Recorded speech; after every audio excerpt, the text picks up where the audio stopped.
The following lecture by Dr. Gordon H. Clark is entitled Language, Truth, and Revelation, Part 2. In the introductory paragraph to Part 2, it was noted that Kierkegaard and Barth had a compelling influence over most of the later authors. The work of E.L. Maskell, however, will prevent us from assuming that this influence was completely universal.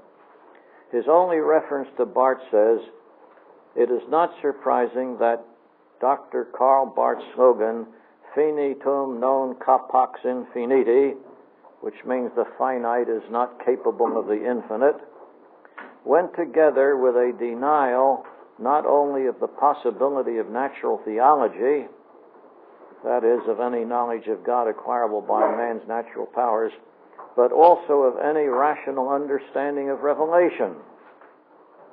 We must now outline the matrix, that is, the theory in which this quotation is embedded. Karl Barth used that phrase a couple of times. He thought that the finite could not comprehend the infinite. I think anybody who has ever studied geometry would disagree with Barth on that point. In Maskell's book, Words and Images, the foreword raises the question whether the utterances which we make when asserting or denying that God exists have any significance whatever. In anticipation of the Thomistic view that he will defend, he acknowledges that Christian philosophers, at their best, had always been willing and indeed anxious to admit that there was something very peculiar about theological assertions. And the medieval theologians had constructed a department of logic, the doctrine of analogy, expressly to deal with this fact. Now, you will find my discussion of analogy in the Thales to Dewey book as a criticism of Thomas Aquinas' cosmological argument, if you want to look it up. Maskell begins with a long critique of Ayres' verification principle. His first point is, and I guess I discussed Ayres early in the book, did I? Let me see if I did. Yeah, he's there on page 43.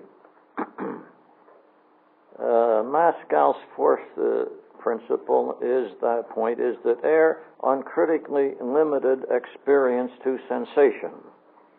This limitation, however, cannot be a generalization from experience, because mystical experience in the broadest sense contradicts it, and this certainly ought not to be dismissed without detailed examination. But in Ayres' book, such an examination is nowhere made. Maskell defends mystical experience. This was Maskell's fourth point. His other arguments are also important, though they are not necessary to an exposition of his theory of language. However much Maskell opposes the verification principle, that's the principle of the logical positivists, and the restriction of meaningfulness to tautologies, that is definitionally true, and sensorially verifiable statements, meaningful but sometimes true, sometimes false, he insists on empiricism.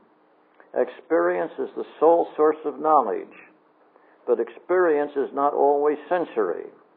Even sense experience itself may consist of something more than experience of sense objects. And there may be experience which is not expressible in sentences at all, or which is expressible only in sentences of a very peculiar kind. Locke, Berkeley, and Hume, in addition to or because of their sensory definition of experience, deny to the intellect any activity other than inference from sensation.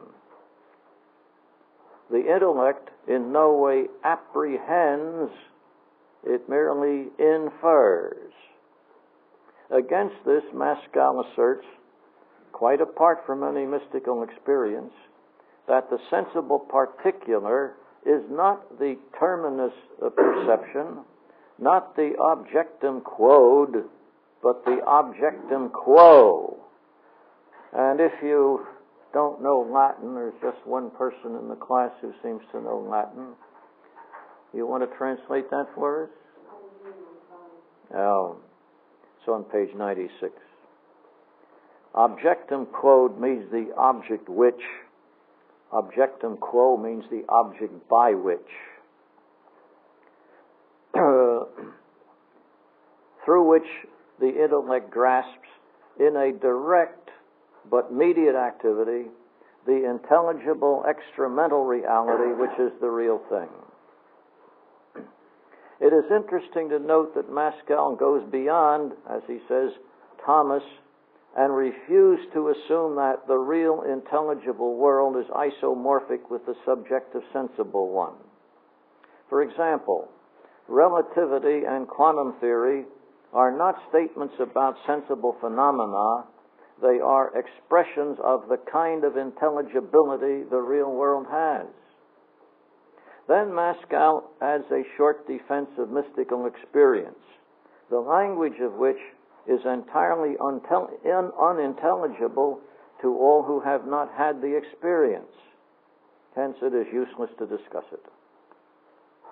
Any theory of language depends on a view concerning the extent of possible knowledge and the methods of learning. Basic to Pascal's position is the assumption that the intellect does not only reason, but also apprehends. It has as its objects not only truths, but things. Understanding as ratio is the power of discursive, logical thought, of drawing conclusions. Understanding as intellectus is a simplex intuitus. Now you can see what those words are in English. They look just about the same. A simple vision to which truth offers itself like a landscape to the eye. Intellectus is not concerned simply with the apprehension of a purely spiritual or ideal realm. It is concerned equally with the perception of the everyday world of material things. In order that the reader may not confuse the position of the present writer with those of Pascal, Gilkey, or others, it seems allowable to interpolate into this exposition some preliminary but basic criticisms. People often object to my writing. They say they can't tell when I'm talking for myself and when I'm explaining somebody else. Well, you have to read a little carefully to see which, but I think it's always indicated, and certainly it's indicated here. From the time of Parmenides down to the present, various philosophers have based their epistemology on analogy between eyesight and knowledge. And it strikes me that between 8 and 10 o'clock this morning, that is what some of you were doing in this room. From the time of Parmenides down to the present, various philosophers have based their epistemology on an analogy between eyesight and knowledge. The object of knowledge, the thing known, has been regarded as an individual object, something like a tree or a rock. The object can be seen with various degrees of clarity. Poor eyesight or fog prevents seeing it clearly, though the field of vision includes its complete outline with a background around it. One sees the whole of it, if not the details. Thus, God looms up before us in a fog. Bonaventura described it as a global representation of which the intuition is lacking. Pascal presumably wants to preserve some sort of intuition. But before considering such a difficult object as God, let us apply Pascal's view to a tree or a rock. He says the intellect grasps material things. We can know the tree. Now, if one should challenge him to prove that he knows this individual tree, what could he say but that it is an oak tree, about 40 feet tall, with leaves shaped like those of other oak trees, whose wood is coarse-grained and very hard. Unless he says something like this, would we not conclude that he does not know this individual tree? Of course, he could be less botanical and simply say, the trunk is brown and the leaves are green. Note that when he tells us what he knows, he gives sentences. For the sake of argument, we agree that the sentences are true. But the words oak tree are not true. A noun all by itself is neither true nor false. Knowledge, and is not knowledge the possession of a truth? Knowledge always comes in propositions. Otherwise, language could not express truth. Therefore, the intellect does not grasp individual material things. It is also impossible to know mental things, if there are such. Is the concept of two an individual thing? Whether or not, the concept of two all by itself is unknowable. 1 plus 1 equals 2 can be known, and we assert it as a truth. But the number 2 alone, like the oak tree, is neither true nor false. The content of knowledge is always propositional. This view allows the intellect to do something else besides drawing conclusions. It can know premises as well as conclusions. Call it simplex intuitus, or contemplation, or understanding. It is different from drawing out an implication. Axioms can never be conclusions, but all truth comes in propositions. One can somewhat anticipate how this view of truth can apply to a theory of language. After some 20 or more pages of Thomism, Pascal is ready to discuss the relation of words to thought and communication. First, he repudiates the notion that language is a code, in the sense that one person puts his thought into a code and the other person decodes them again into thoughts. We shall not boggle at the necessity of both persons knowing the same code.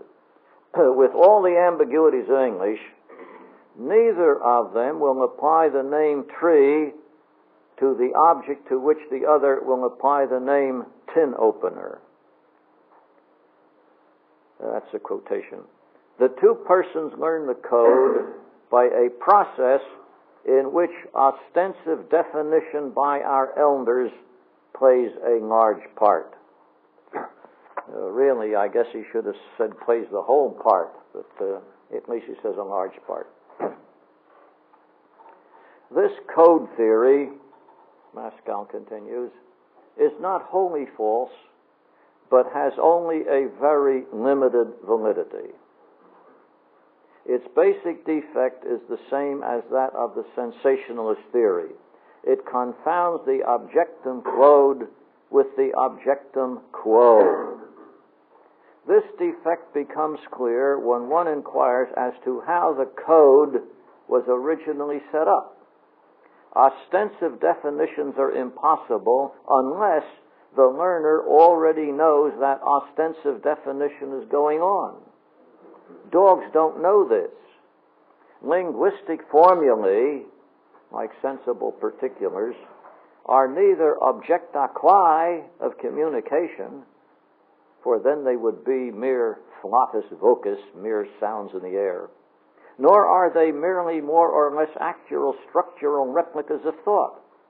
Rather, they are objecta quibus. They are the means by which two minds can share in a common intellectual life. Cor ad cor loquitur. That means heart speaks to heart. Pascal, as a learned Thomist, must use the Latin code. English says heart speaks to heart. But neither English nor Latin nor Maskell is very clear on this point. This vagueness, because nobody ever knows what heart speaks to heart means, this vagueness allows him to say that the techniques, the codes of poetry, painting, science, and theology will all be different. Each is adequate to its particular function. Nor is the function of art merely to evoke emotion and not to communicate truth. With less vagueness, hopefully, the present writer agrees that the function of art, even music, which does it the least of all, is to express truth. But maybe not just as Maskell intends. Further, Maskell is not so much interested in the languages of music and painting as he is in theological language, where the transcendent God stands out in sharp contrast with every other subject of human thought and discourse. Maybe not a verbatim quotation, but essentially what he says on page 93. Maskell gives two examples of theological language. First is the poetry and prose commentary thereon of St. John of the Cross. In spite of the artificiality of the technique, every reader, says Maskell, must be struck by the coherence and profundity of the Carmelite doctor. What justifies a particular descriptive technique is not its conformity to a predetermined criterion, but its simple capacity to get its stuff across. Some people, however, would say that St. John leaves them completely baffled as to his meaning. And of course, I'm one of those persons. I don't think the stuff means anything at all. The second example is that of some Protestant controversialists who have trouble with the epistle to the Hebrews. They argue that Christ relinquished his office of priest because after his ascension, he sat down at the right hand of the heavenly majesty. Priests stand. Kings are seated. No one can be both seated and standing at the same time. Therefore, Hebrews is inconsistent because it describes him as sitting and also as a priest. Maskell, to defend the consistency of the epistle, argues that analogies are not to be taken literally. Analogies literally understood may conflict, but yet convey consistent meanings. To some extent, this is true, if analogies convey enough meaning. But would it not be better to end this puzzle before it begins? Sometimes priests sit down, and sometimes kings stand in their chariots as they ride into battle. Of course it is true that analogies are not to be taken literally. But here is where the theory of analogy must engage in mortal combat, rise from its seat, and be laid low. Maskell himself states the problem. How a figure which is used only analogically manages to describe its object at all. You can find more of my opinions on analogy in Thales de Dewey, where I discuss the cosmological argument. But there's some of it here. To the critic, Maskell's answer seems to be an admission of complete defeat. The atonement, he says, is variously explained by Christians and Christian churches. There really is no one clear-cut doctrine of the atonement. Several incompatible picturesque images are in use, none of which applies univocally. Each analogy applies only up to a point and no further. Yet this does not imply that theological discourse is insufferably imprecise. the figures of speech may awaken a man to the realization of his alienation from God. Then when he enters into the sacramental fellowship of the church, he will experience the atonement. The mystery will now be known obscurely and imperfectly, if it is true, but no longer imprecisely. The atonement is then known not by description, but by acquaintance. That's something that Bertrand Russell invented, I think. Well, maybe he didn't invent, he used it. The question was, how does a figure of speech, an analogy, manage to describe its object at all?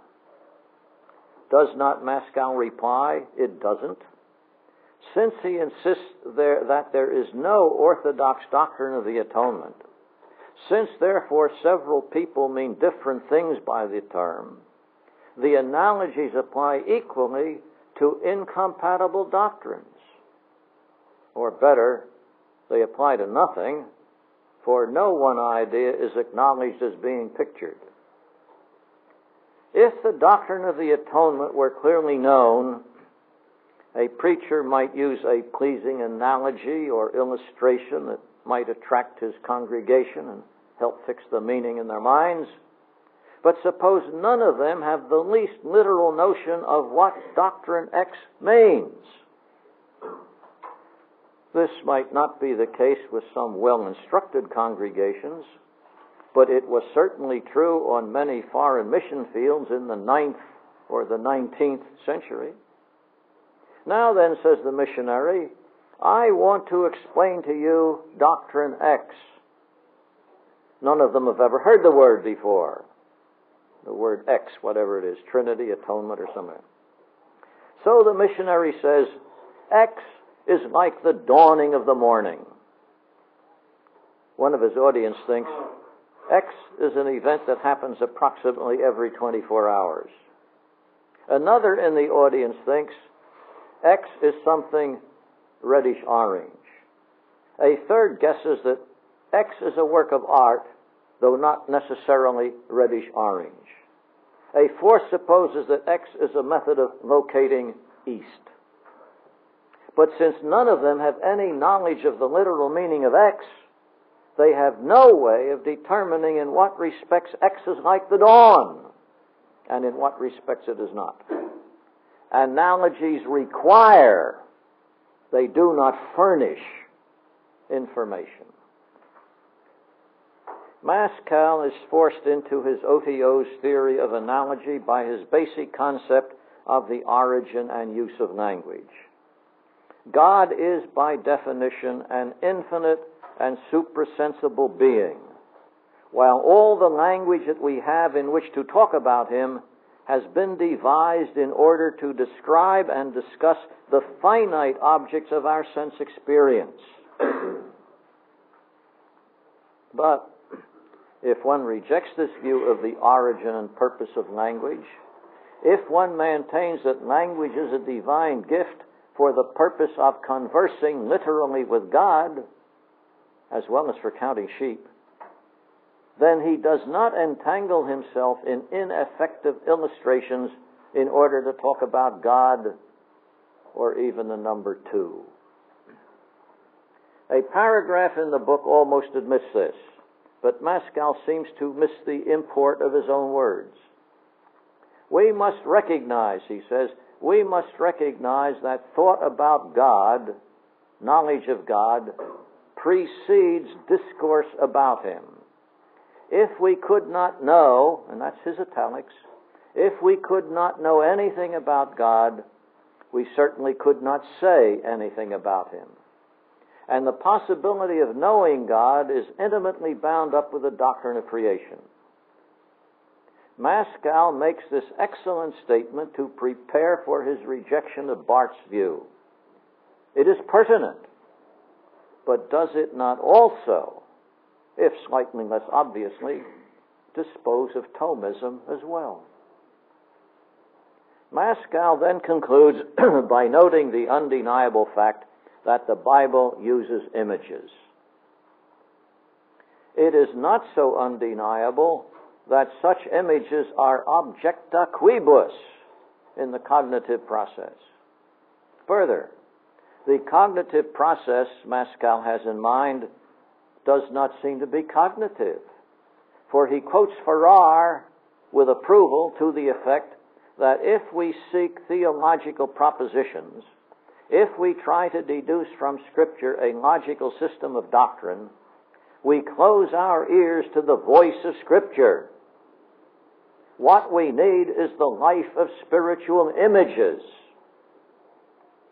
In his own words, Mascal continues, for the understanding of images, it is not necessary for us to get behind them to a non-metaphorical understanding of fact.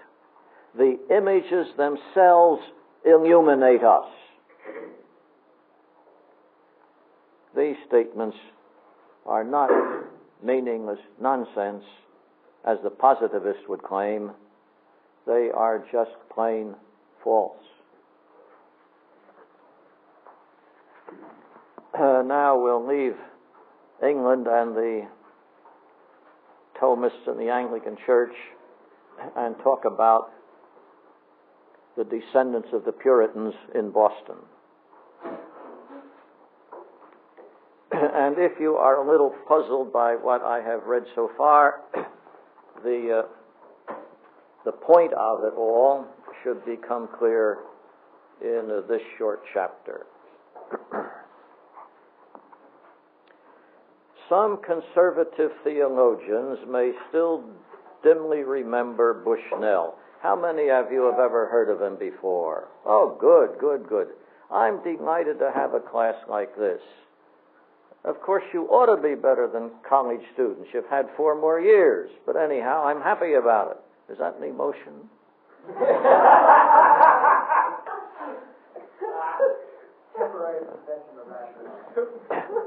No, it is rational. It is an exhibition of rationality, which is of a greater degree here than it is down on Lookout Mountain. Yeah. A rational approval of rationality. Well, I'm delighted to know that most of you have heard of Horace Bushnell. Good. Some conservative theologians only dimly remember him, and they usually remember him as one who preached the moral influence theory of the atonement.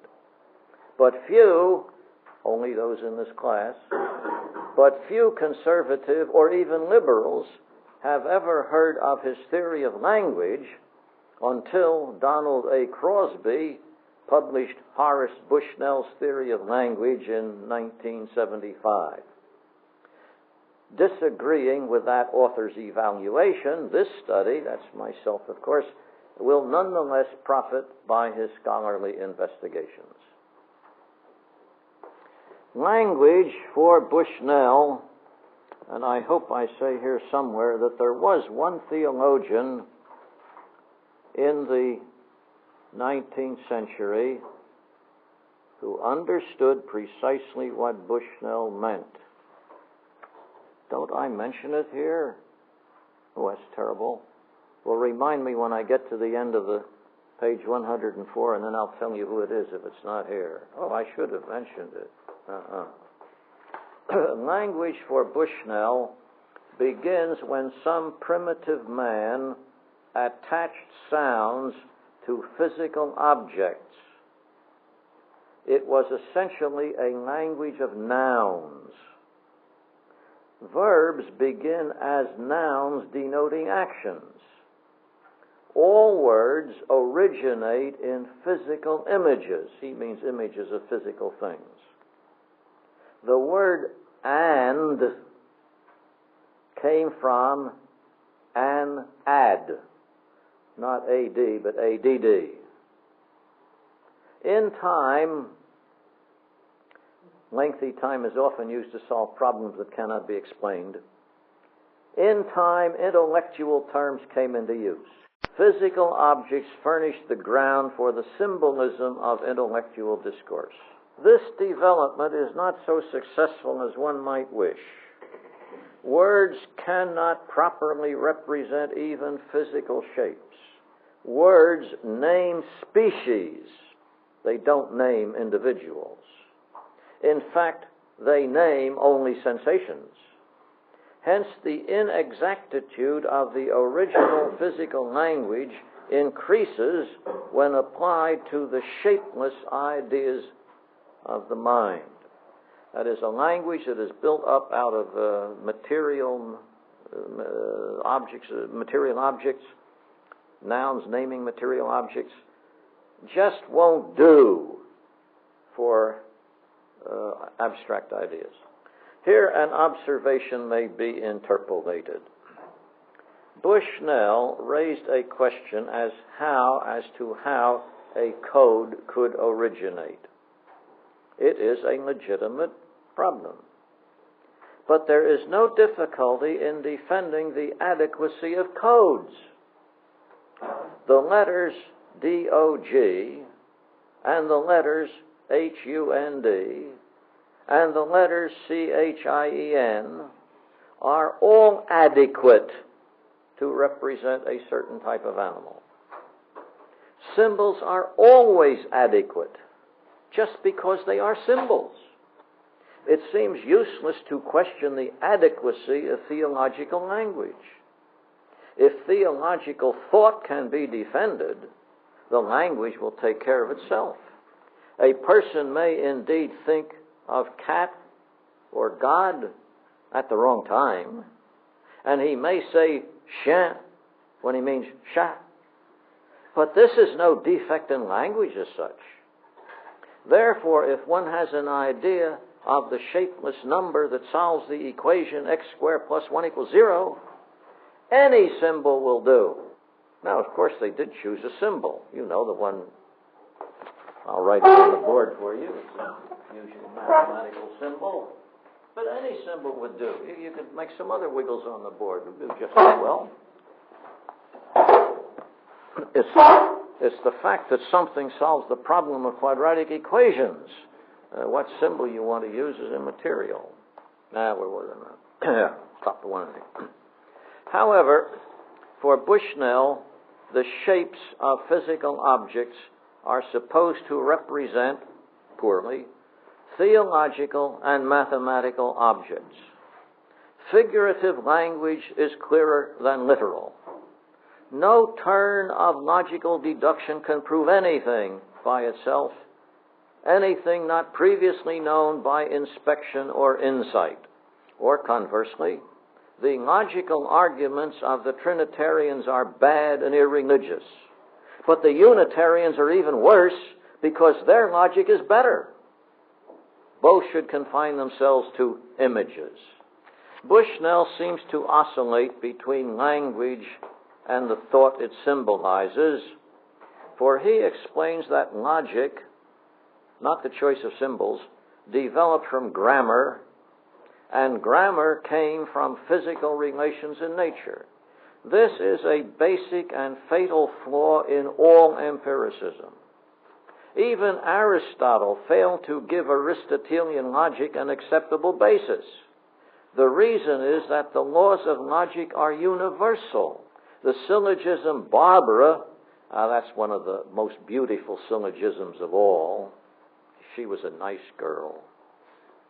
The syllogism Barbara is always, all the syllogisms have names.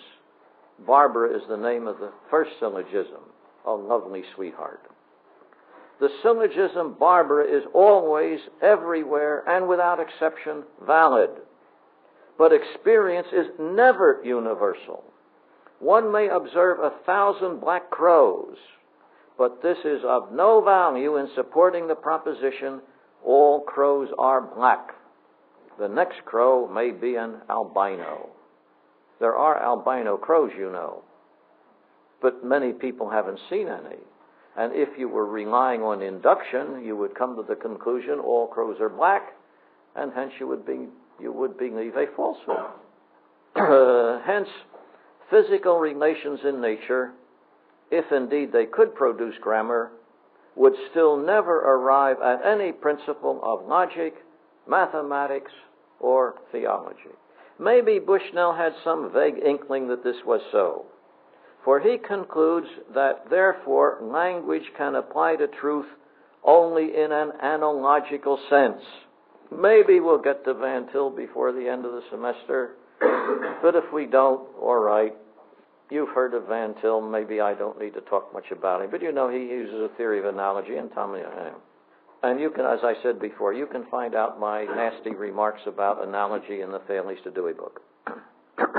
Maybe Bushnell had some vague inkling, for he concludes that therefore language can apply to truth only in an analogical sense.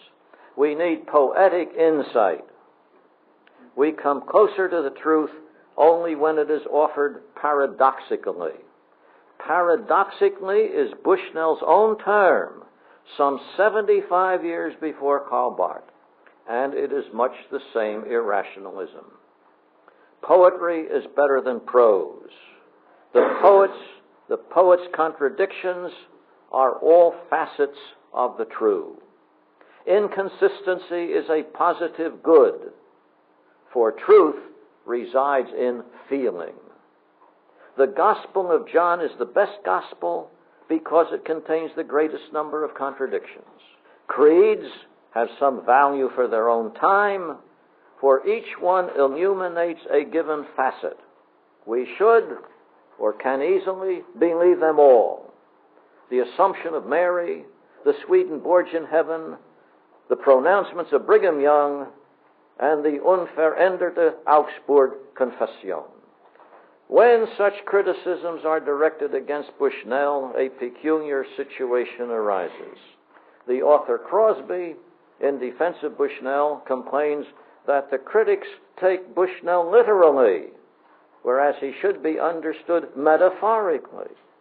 If he says language begins with nouns attached to physical things, he does not mean that this is true literally. If he says the laws of logic are abstracted from limited experience, he does not really mean it. What the critic should have done is to take Bushnell's words suggestively. To some people, Bushnell's words suggest nonsense. When in opposition to Bushnell's emphasis on feelings, Hodge says, Hodge is mentioned here. He is the one, he's the only one so far as I know. There may be others, but I don't know them. At any rate, Hodge stands out in the 19th century as having recognized not merely that Bushnell had an unorthodox theory of the atonement, but that this unorthodox theory of the atonement was based on a theory of language. If you can find some other theologian that recognizes that, I would be happy if you would tell me.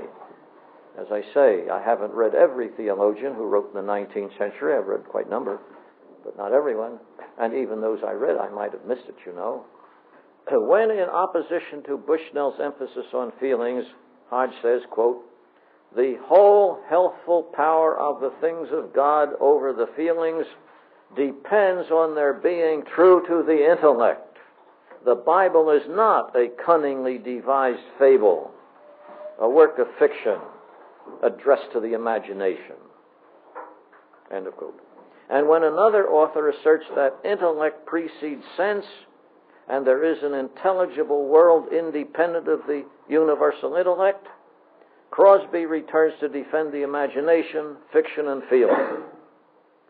Certainty can only be had in an immediate imaginative grasping of the truth. Of course, Crosby does not mean this literally. For him, there are two truths. First, ordinary information. But second, truth is also a device to create a response.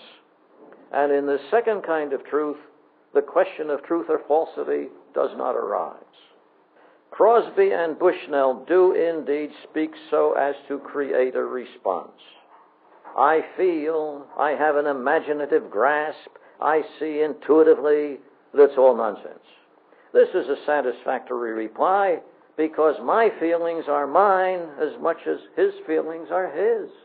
The 20th century religious language philosophers, as before stated, seem not to have been influenced by Horace Bushnell.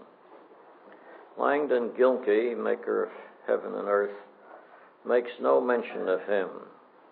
Yet one will observe several similarities. Oh, well, this tells where he teaches. The Vanderbilt and Chicago professor begins by branding the early chapters of Genesis as fables and myths, reflecting, quote, the pre-scientific speculation of the Babylonian and Canaanite cultures. And there's a footnote on Oswald T. Alice.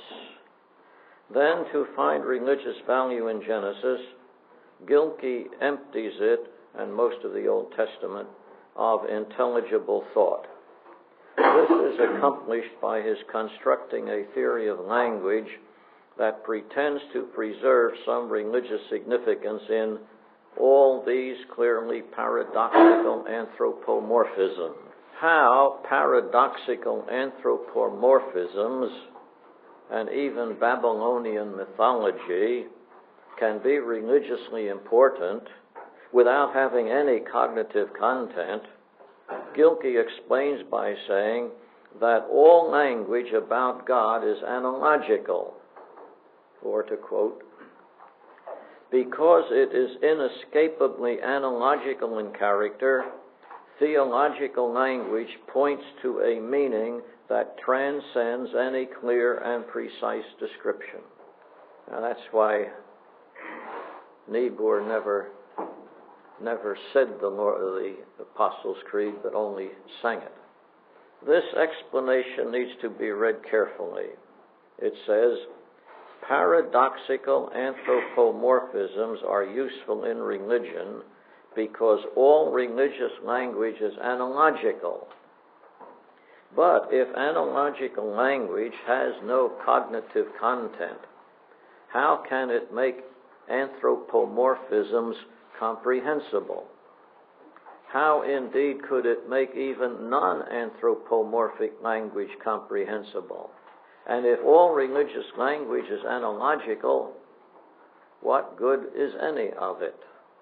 Maskell, to whom Gilkey devotes a lengthy footnote on page 162, Maskell presumably held to St. Thomas's theory of analogy.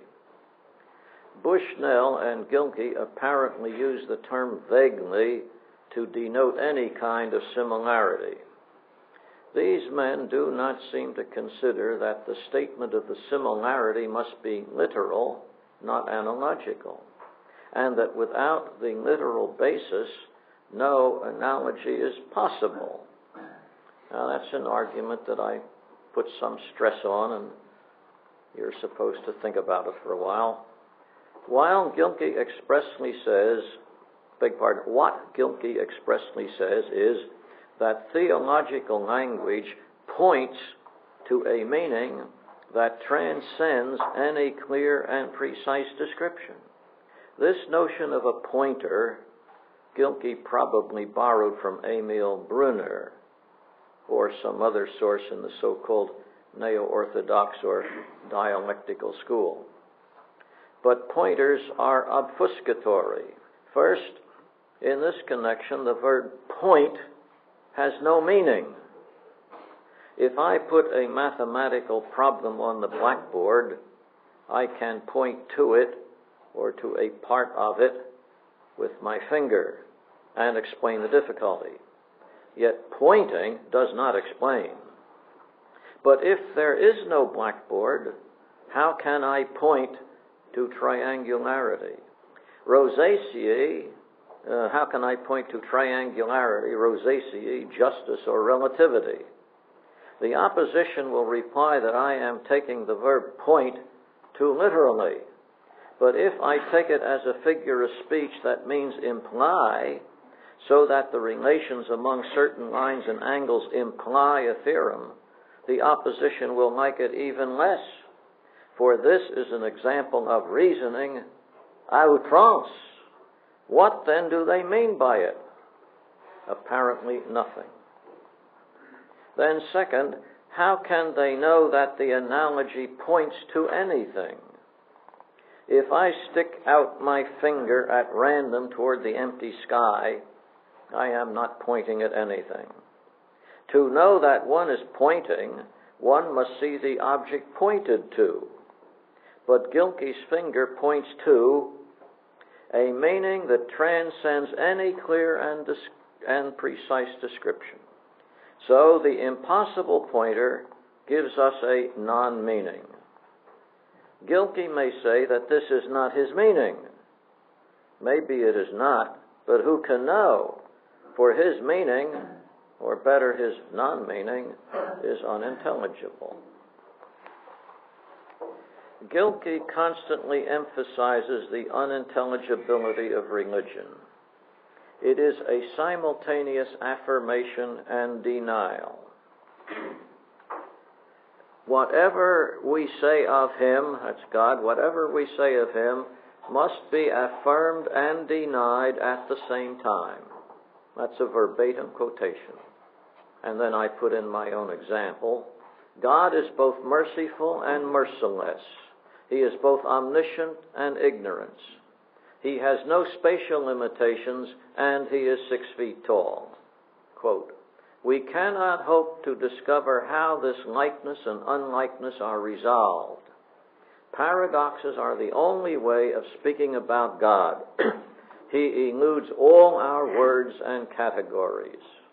Perhaps then we were wrong in saying that God is merciful and merciless, both spatial and non-spatial.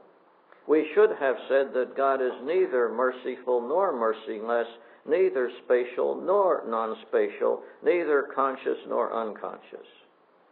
The name of the object that fits this description is nothing. But Christians should not be disturbed, because to attempt, therefore, to smooth out the paradox is fatal to the meaning of the Christian message.